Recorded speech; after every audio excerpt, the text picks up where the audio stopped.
Once, in a quiet village nestled on the edge of an ancient forest, there lived a young girl named Eliza. She was no older than 10, with wide, innocent eyes and a gentle smile that could light up even the darkest rooms.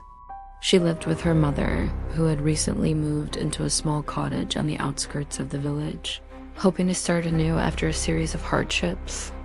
The house was old, its wooden beams creaking in the wind, its walls thick with dust.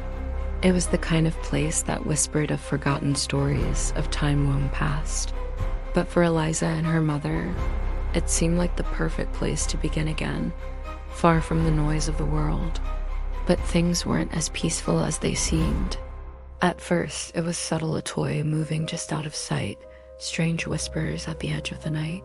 Eliza would wake up screaming from nightmares, telling her mother about shadows in the dark, about figures she couldn't see but somehow felt.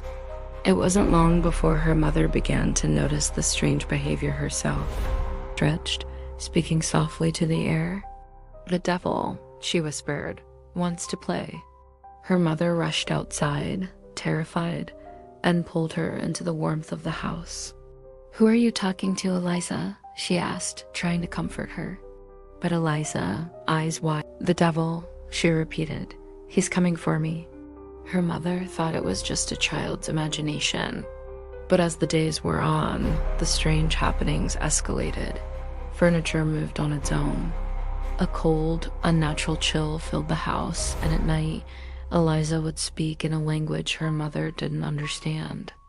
Her eyes, once bright with life, grew darker, as though something was creeping inside her soul, twisting her mind. Desperate, Eliza's mother sought help from a local priest. The priest, upon performing a simple blessing, felt an unnatural cold grip his soul. He knew immediately that this was no mere haunting. This was something darker, something ancient. He whispered to Eliza's mother the terrible truth. Her daughter was marked by the devil himself.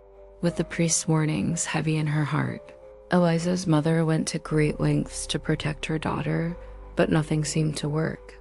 The devil's presence grew stronger each night, tormenting Eliza with whispers and visions that none but she could hear. It was clear the girl was slipping away, and there was no force strong enough to stop it. One stormy night, as Eliza's mother wept in desperation, something changed. A light brighter than the moon pierced the darkness of their cottage. Eliza, now standing in the middle of the room, her body trembling, stared upwards. Her lips curled into a grin that was both innocent and terrifying. And then a voice, deep and resonant, echoed through the room, "Leave her be." The voice was not from Eliza. It was otherworldly, powerful, and commanding. It was the voice of something greater, something divine. From the light stepped a figure tall and majestic, his wings unfurled like a shield against the darkness. It was an archangel, his presence filling the room with a force that made the devil himself recoil. The air seemed to shimmer with power as the archangel stepped forward, his eyes fixed on Eliza's possessed form. "Your time is over," the archangel declared, his voice a mix of fury and grace. The devil, hidden in the shadows, sneered, but the archangel did not waver. He raised his hand, and the very air seemed to bend and twist with divine power.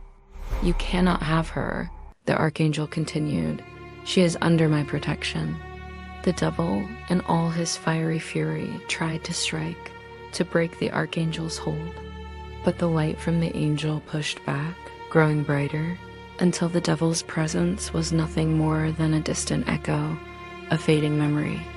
With a final mighty gesture, the archangel cast the devil into the abyss, sailing him away from Eliza forever.